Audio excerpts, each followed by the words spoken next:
Let's read some more of The Mouse and the Motorcycle together. We are on chapter 4, and it's called Keith. We know that Ralph is stuck in the trash can. He's imagining what it might be like to get thrown away into an incinerator that burns trash. He doesn't know how to escape. Let's see what happens. I'm going to clean my camera. Is it dirty? I don't know. Maybe that's better. Ralph did not know how much time had passed before he was awakened by the lamp on the bedside table shining down on him. He squeezed himself into the tiniest possible ball, wrapped his tail around his body, and tried to make himself as thin as the apple core. "My motorcycle!" shouted the boy, the very first thing. "Somebody stole my motorcycle!" Uh-oh, thought Ralph. It won't be long now. "Nobody stole your motorcycle," answered the boy's mother from room 216. "It's around someplace. You just mislaid it. You can find it in the morning. You'd better get ready for bed now." "No, I didn't mislay it," insisted the boy. "I put it right here on the table beside my sports car." "You'll find it someplace," said his mother, not much interested. Boys were always losing things. Well, while Ralph cowered behind the apple core, Keith opened the drawer of the bedside table and slammed it shut. He jerked back the bedspread, yanked the pillows off the bed, and threw them back. Then he got down on his hands and knees and looked under the bed and the table. Ralph wrapped his tail more tightly around his body. "Here it comes," he thought.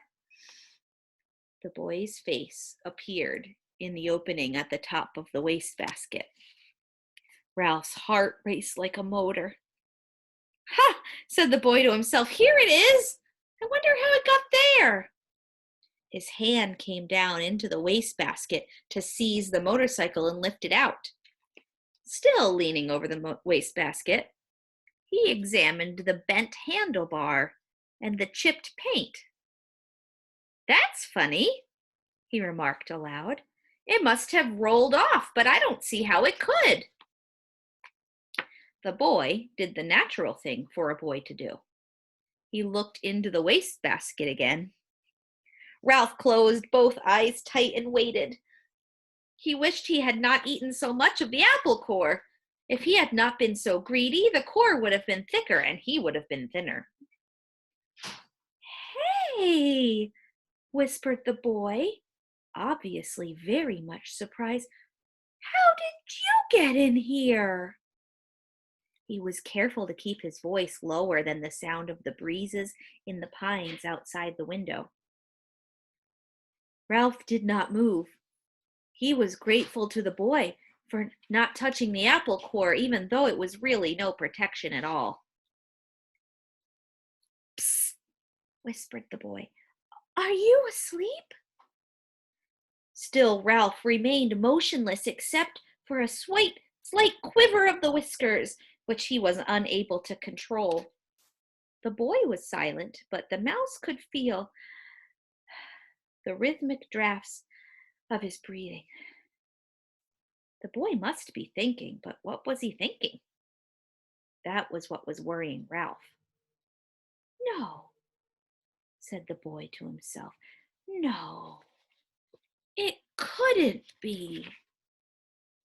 Couldn't be what? Wondered Ralph, who was beginning to feel cramped from crouching behind the apple core. "Hey, wake up," whispered the boy.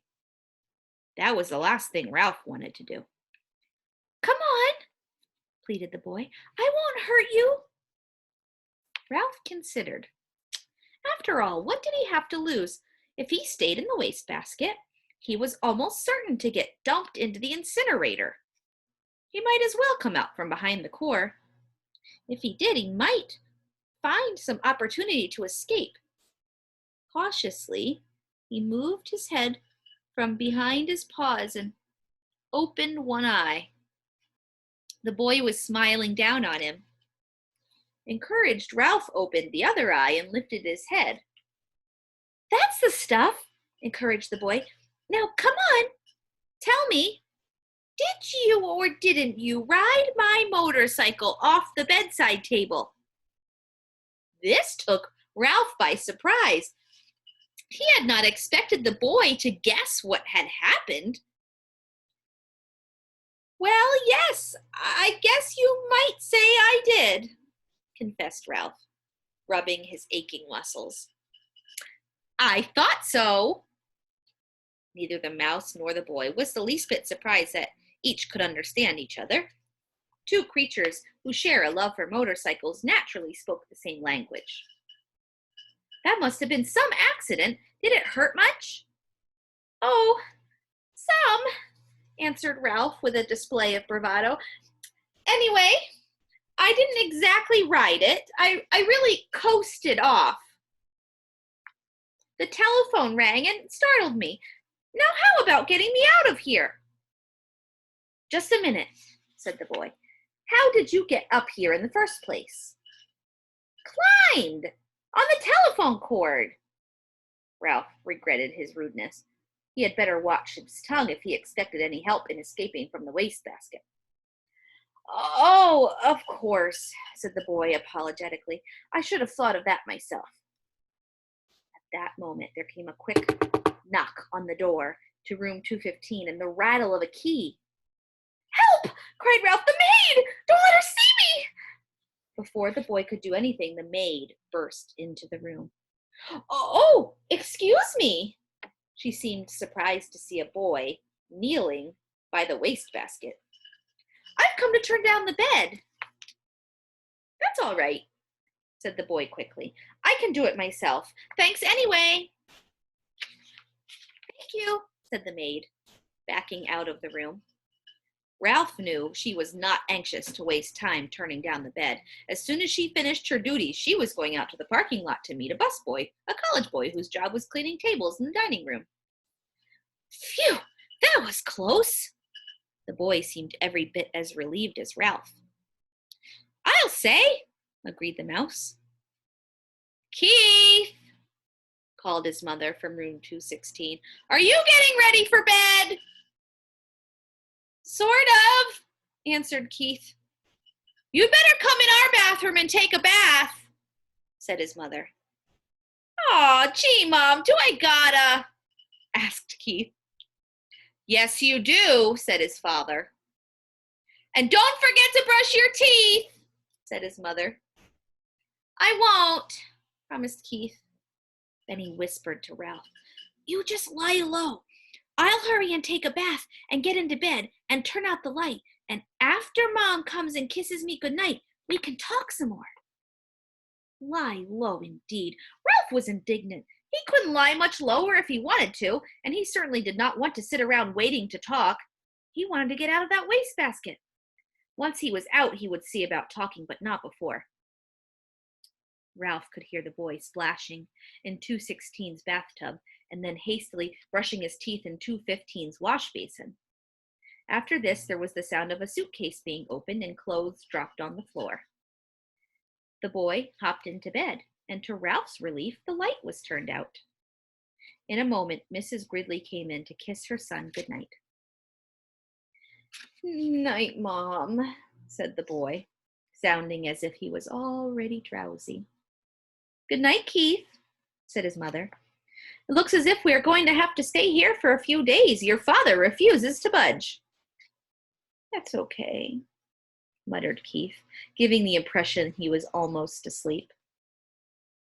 "Good boy," said his mother. "You're a good sport."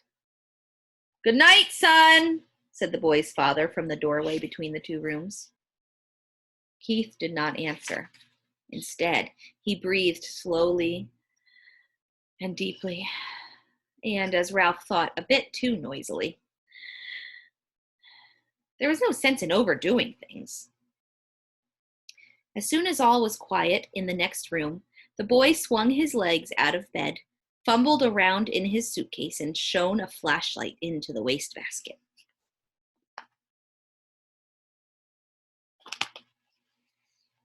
Almost blinded by the unexpected light, Ralph held his paws over his eyes. "Hey, come out!" He could not remember to be polite. "Oh, sorry." The boy laid the flashlight on the bed, where its beam shone across the wastebasket rather than into it. "That's better," said Ralph. "Now, how about getting me out of here?" As an afterthought, he added, "Please?" The boy ignored the mouse's request. "How would you like to ride my motorcycle?" he asked. Ralph's heart skipped a beat like a motor missing one cylinder. The mouse-sized motorcycle really would run after all. And there was one thing for certain. Since the motorcycle really would run, the boy could not expect him to ride around in the bottom of a wastebasket. "Sure!" Ralph tried to sound calm. The important thing was to get out of this prison. He braced himself, dreading the touch of the boy's hand on his fur. To Ralph's surprise, the boy did not reach in and grab him. Instead, he slowly and gently tipped the wastebasket on its side, permitting Ralph to walk to freedom with pride and dignity. "Thanks," said Ralph, genuinely grateful for this consideration. "I believe you're okay." "Sure, I'm okay," said the boy, setting his motorcycle down beside Ralph. "Did you think I wasn't?" "You never can tell." Ralph put his paw on the handlebar of the motorcycle. "It's a real beauty, even with a bent handlebar. I'm sure sorry about that." "Forget it," said the boy reassuringly. "It won't hurt much. The motorcycle will still run." Ralph threw his leg over the motorcycle and settled himself comfortably in the seat. "Perfect! Just perfect!" The boy was obviously delighted that his motorcycle was just right for a mouse. Ralph could not have agreed more heartily. It was perfect, except for one thing. He did not know how to start it. "Well, go on," said the boy. "Ride it." Ralph was ashamed to confess his ignorance. I don't know how to start it," he admitted. It's the first motorcycle I've ever had a chance to ride." "You have to make a noise," the boy exclaimed matter-of-factly. "These cars don't go unless you make a noise." The answer was so obvious, Ralph was disgusted with himself for not knowing without asking. He grasped the handlebars and, fearful lest his noise be too squeaky, managed a Sure enough, the motorcycle moved. It really and truly moved across the threadbare carpet. Ralph was so excited that he promptly forgot to make the noise. The motorcycle stopped. Ralph started it again. This time he remembered to keep on making the noise. He sped off into a square of moonlight on the carpet and found a good threadbare spot without any bumps. "Look out for your tail," said the boy. "Don't let it get caught in the spokes." "Thanks for reminding me," said Ralph, causing the motorcycle to stop. He started it again and steered with one paw while he reached back with the other, caught up his tail, and held the tip safely against the handlebar. It was a glorious sensation, speeding around on the carpet, freely and noisily, and most of all, fast. Ralph discovered that if he made the noise fast, the motorcycle speeded up. If he slowed the sound, the motorcycle slowed down. He promptly speeded up and raced around in the rectangle of moonlight, where he made another discovery. When he ran out of breath, the momentum of the motorcycle carried him on until he could take another breath. Look how fast. "Gee, you're lucky," whispered the boy. In order to answer, Ralph had to stop. "I am?" It had never occurred to him that a mouse could be luckier than a boy. "You sure are," the boy spoke with feeling. My mother would never let me ride a motorcycle. She would say I might break a leg or something silly like that. Well, if you want to come right down to it, said Ralph, I don't suppose my mother would be exactly crazy about the idea. He began to have an uneasy feeling that he really should be getting back to the mouse hole. See him holding his tail? Anyway, said the boy gloomily, it will be years and years before I'm old enough to ride a motorcycle, and then when I'm old enough, my mother won't let me. Ralph really felt sorry for the boy, hampered as he was by his youth and his mother. Go on, ride it some more, said the boy. I like to watch. Ralph started the motorcycle again and rode around in the moonlight once more, faster and faster, until he was dizzy from circling. Dizzy with excitement, dizzy with the joy of speed. Never mind the danger, never mind what his mother thought. This was living. This was whatever he wanted to do, on and on and on. Lucky, whispered the boy with envy in his voice. Ralph did not answer. He did not want to stop. That's the end of chapter 4. Chapter 5 is called Adventure in the Night. Where's he going? We'll find out next time. Bye.